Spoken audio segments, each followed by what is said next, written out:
start our quarterly session for our Sangguniang Bayan. So, would you please rise for our prayers with the Venerable Abba? Followed by our Pagkasang Awit and our Pulupan ito. Everyone, Lord, thank you so much.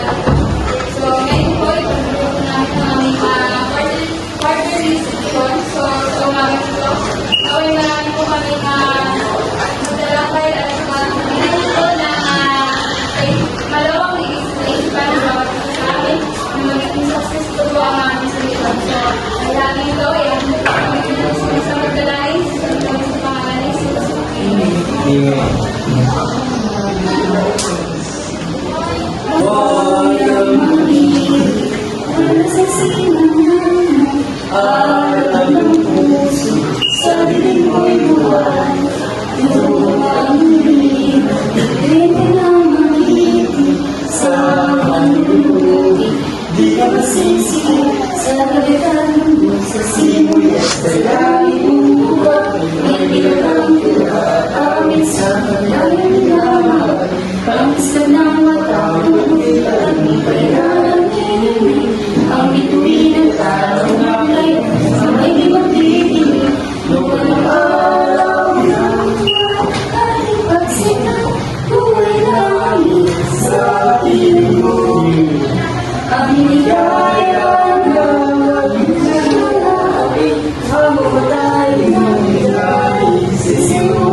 Ako'y gawain ng gobyerno, tungkulin ko ang maglingkod ng tapat at mahusay. Dahil dito, ako'y papasok ng maaga at magtatrabaho ng kampang sa kampang oras kung kinakailangan. Magsisilbi ako ng magalang at magilis sa lahat ng nangangailangan, pangangalagaan ko ang mga gamit, kasangkapan at iba pang pag-aari ng pamahalaan. Magiging pantay at makatarungan ang pakikitungo ko sa mga lumalapit sa aming tanggapan. Magsasalita ako laban sa katiwalian at pagsasamantala. Hindi ko gagamitin ang aking panuntulan sa sarili kong kapakanan. Hindi ako hihingi o tatanggap ng suhol. Sisikapin kong madadagdagan ang aking talino at kakayahan upang ang antas ng paglilingkod sa bayan ay patuloy na may taas. Sapagkat ako isang kawali ng gobyerno at tungkulin ko ang maglingkod ng tapat at mahusay sa bayan.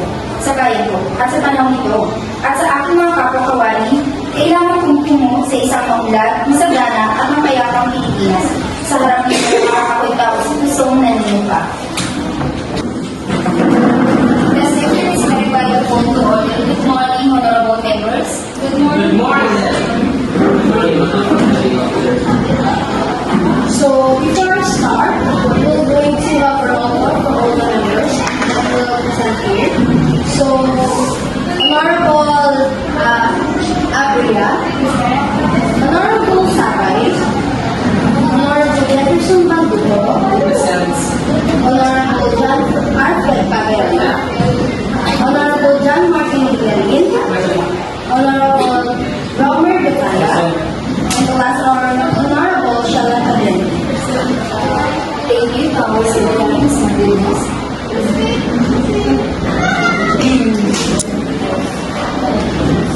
The chair calls for the approval of the previous minutes. Please, Abia.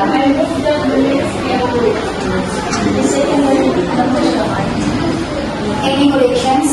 Madam President, after this wording, the final previous report. Noted for correction. Without correction, any objection? The minutes are approved.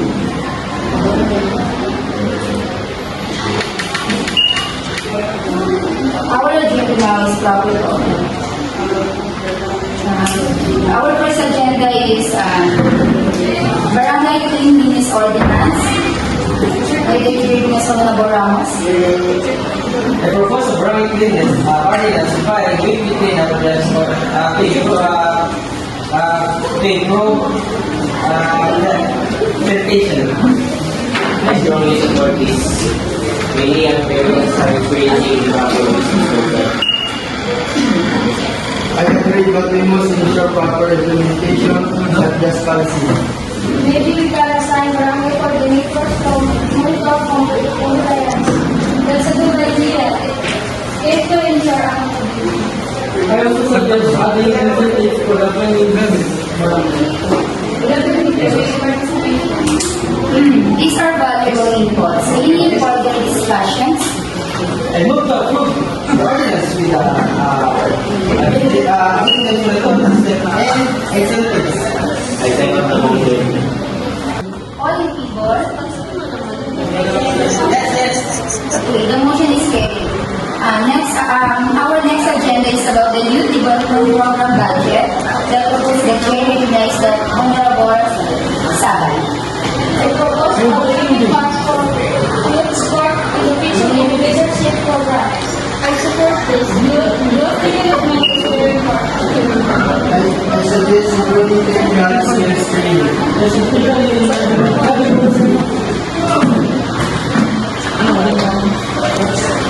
We should also ensure equal access in all areas.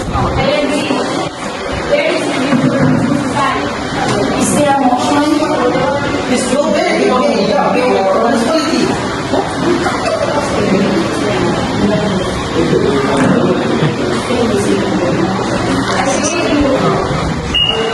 Okay, all in favor?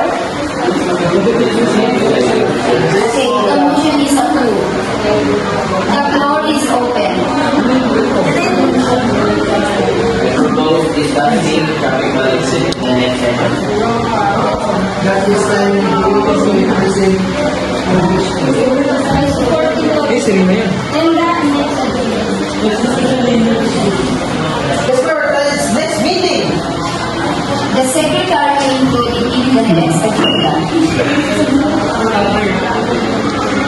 Noted, Madam Presiding Officer. That's not the motion. Any objection? Okay, the session is adjourned. Thank you everyone sa cooperation nyo ngayong umaga. Naway, ang lahat ng talakayan natin this morning ay makagulat maayos para tayo sa lahat ng mga may hatilan. Thank you. Yes, nakapagpus na tayo sa ating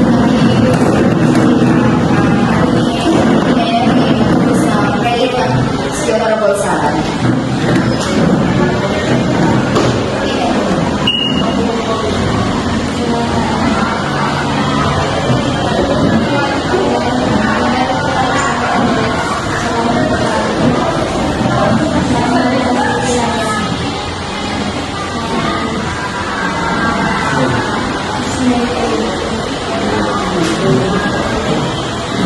Bye, everyone.